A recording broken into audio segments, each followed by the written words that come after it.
Hi, I'm Paul, and this is The Golf Show.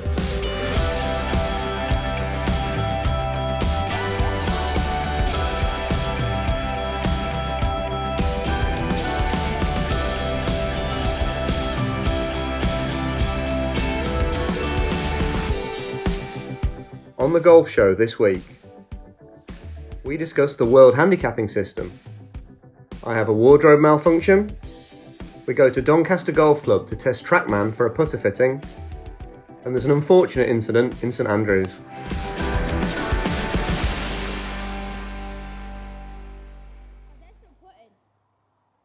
Sorry, I thought you finished. Sorry. So why The Golf Show? Why me and why now? Well, for the last 25 years I've sat behind a desk reading contracts, but my real passion's been golf. I love playing golf, I love watching it on the telly, I love going to tournaments. But there's not really a good source of golf information out there. I want to make The Golf Show into a weekly vodcast golf magazine that talks to you about reviews, destinations, equipment, which clubs have got the best bacon sandwiches. I want it to be different, I want it to be fun, and I hope you come with us for the journey. So please consider liking and subscribing this post, and I really hope you enjoy The Golf Show. So this is the plan of the 10th hole on the Eden course.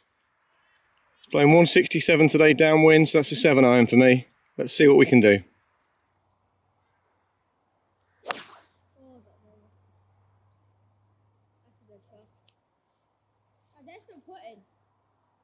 Sorry, I thought you finished. Sorry. Lovely, just hit a lovely 7-iron there on the 10th.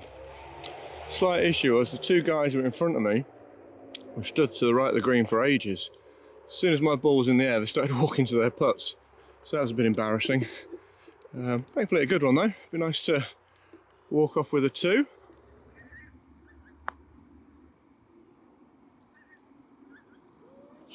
Do you believe that? That would have been the first birdie live on The Golf Show.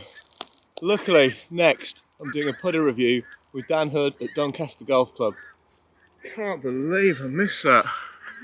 Just got Paul here, handicap 10. So pretty good golfer. We've got his nice little trusty Palm Springs putter here from the 1980s, it looks like. So we're just going to collect some data, see the importance of the roll, and compare it to his recent PXG purchase and a former Scotty Cameron that he's also had as well. Okay, I just wanted to, Paul, hit 4 putts. We've got a 10-foot putt here. Just collect some data, see, we'll have a look at the numbers.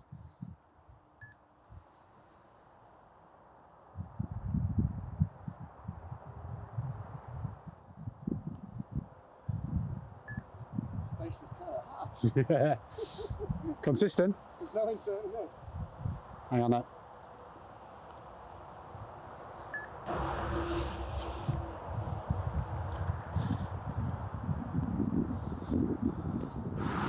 Okay, right, we've got Paul here again, just going to have a little go with his PXG Gunboat face balance putter here. Okay, just 4 putts for me, please, Paul.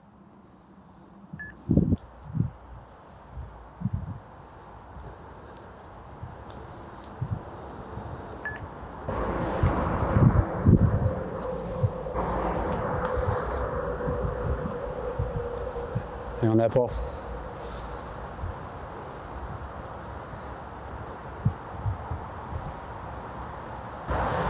Okay.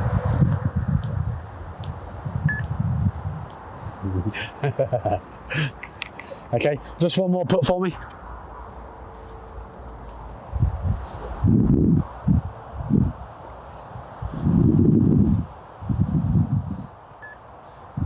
Okay, so we've got Paul here again, just trying his Scotty Cameron Laguna 2. I think he purchased this back in my day when I was at Fulford.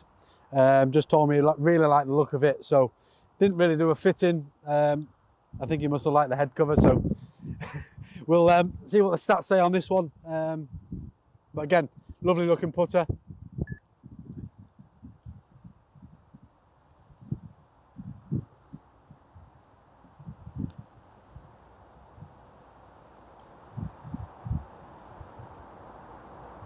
Just hang on there, Paul.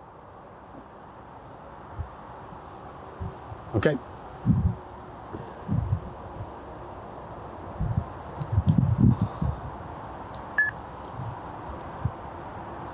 Again, pretty much a double breaker here we got here, so you've got to be so precise on the line. Good. Good roll. Obviously Scotty Cameron, probably notorious for making good putters, obviously Tiger throughout the years. Thanks to Doncaster Golf Club, and special thanks to Dan Hood for his time and allowing us to use his Trackman.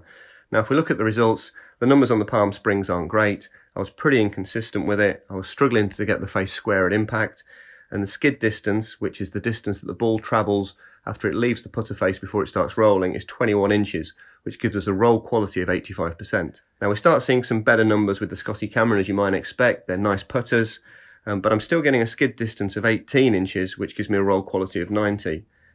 The PXG, which I was fitted for by the guys at PXG on Trackman, much better numbers, much more consistent, nicer acceleration through the ball, and a skid distance of only 13 inches, which has given me a roll quality of 92%. Now you might not think there's a big difference between 92% and 85%, which is the best and the worst of these putters, but we're only measuring a 10-foot putt here. We're not trying to compare three drivers hitting it 250 yards, so in putting it's all about marginal gains, and I think the difference there could be one or two putts around, which would make a huge difference to my score. Now you might say that the PXG was always going to win, but that was the entire point of this. What I'm trying to demonstrate is that it's not surprisingly that the putter that is best for me and best for my stroke is the one that I was fitted for on Trackman. So next time you go for a putter, I would highly recommend that you have a Trackman putter fitting and you see if you can get a putter that is exactly right for you. Okay, so we've just played 18 holes on the Eden course. Really enjoyed it, really good value. Definitely going to play it again. I wasn't planning on doing a product review today, but I'm going to because of these. My shoes, my Nike 97s. I've only had them 2 or 3 months. I got them in silver at the start of the year, really like them in silver. They've been pretty good shoes all through summer, although on the white ones I've noticed this area here, this kind of webbing area, gets a bit dirty and they tend to have to go in the washing machine, whereas on the silver it's not quite as visible when it gets dirty. But the reason I'm doing this review today is these shoes are wet through. The rough on the Eden course today was no more than 6 inches, wasn't mega thick, and since the second hole we've been, really suffering with wet feet. I mean, have a look at that. It's absolutely wet through. Yeah, look at my sock. Oh, you can probably wringing water out of it. Okay, that's not really good enough for a shoe that costs 150 quid. Okay, so I like the shoes, I'm going to keep them. They're going to go in the washing machine, it's the only way I'm going to get them clean. But they're going to go in the cupboard till next summer. So my advice would be, if you're looking to buy these shoes, don't buy these as a winter shoe. They're absolutely wet through, but in summer they're really nice to wear. Okay. I'm filming today in Guy Wills's swing studio at Fulford Golf Club, and I want to talk to you about a huge change that's going to happen to the way that golfers' handicaps are calculated in the UK from next month. From Monday the 2nd of November, the way all our handicaps are calculated will no longer be via the Congu method. They're going to move to the World Handicapping System, which is already in place in 80 different countries worldwide.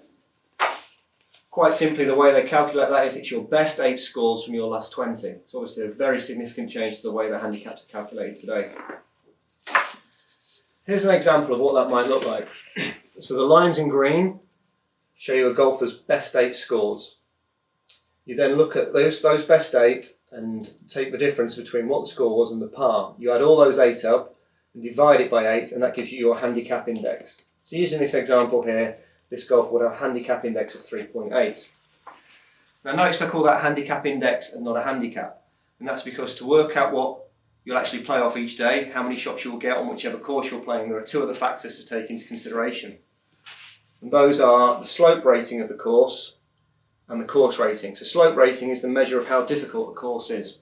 And that's based on the length of the course from which tees you play and the obstacles you're going to find on the course. And slope ratings will vary for men and for women. Then you've got the course rating. The course rating is going to replace the old standard scratch index. There are some other pretty big changes to get your head around. There'll be no more 0.1s. It'll be impossible to no return. If you don't return a score on a hole, then a net double bogey will be added to your score. And there'll be no buffer zone because there's no need for it. It's going to be based on your best 8 scores from your last 20. When you get your 21st round in, then the first round will drop off, will no longer be used for the calculation. So here's an example of what handicap I would play off if I played off the white tees at nearby Doncaster Golf Club. There is a pretty complicated formula for adding this up, but most golf courses are going to put a chart where you can just draw a line across and see what you're going to play off depending on what your handicap is and what tees you're going off. And I'll put the picture up of what Doncaster have done up straight after this clip. So my current handicap is 10.4. So if I play off the whites, it's got a standard scratch of par 71. Their course rating is 71.3, and the slope rating at Doncaster off the white tees is 131.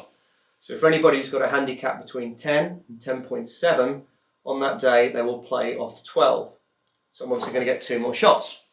So that's going to be interesting to see how that works. So I'd love to hear some comments from you on what you think your handicap is going to go up to, go down to, or how you think this is going to work. Do you think it's a good idea or not? At the moment I think it is, but I think it's going to rely on golfers putting plenty of cards in on a regular basis. Supplementary scores are going to be required, I think, to get as many current scores into the system as possible, and that way we're going to get the most realistic handicaps we can.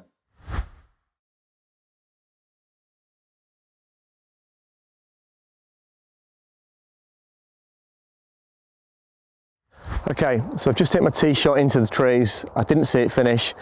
I'm going to hit another ball. So what do I have to do? Well, the provisional rule in golf is there to help you, and it's a really useful rule. It's primarily there to speed up your game of golf and to save you having to do the walk of shame all the way back up the fairway while some other people are waiting on the tee for you to reload. But you can't just say, I'm going to reload. You can't just say, I'm going to hit another one, guys. It's really important that you follow the rules. So firstly, you have to say, I'm hitting a provisional ball, or I'm going to proceed under rule 27.2. How'd you say you're hitting a provisional? The next thing you need to do is make sure that your provisional ball is clearly marked differently to your first one. So you're going to say, that was a Titleist 4 with 1 black dot. This is now a Titleist 4 with 2 black dots. Okay, so I'm good to go. I can hit my provisional. Now, if my provisional ball doesn't go as far as I think the original ball went, I can continue to play the provisional ball. But you just need to tell your playing partners that's what you're doing. Guys, I'm going to hit this provisional ball up there till we get there. Once you get to where you think the original ball is, you've got to look for it. If you then play another stroke with your provisional, that ball's in play and you've incurred a penalty shot off the tee. So it's really important that you know what you're doing with your provisional balls, and don't just say I'm reloading. Please say I'm going to hit a provisional ball, and for me this time it's a Titleist with 2 black dots. Hi guys, Paul Waring here. Just a little question for you. In which country did I win my first European Tour event?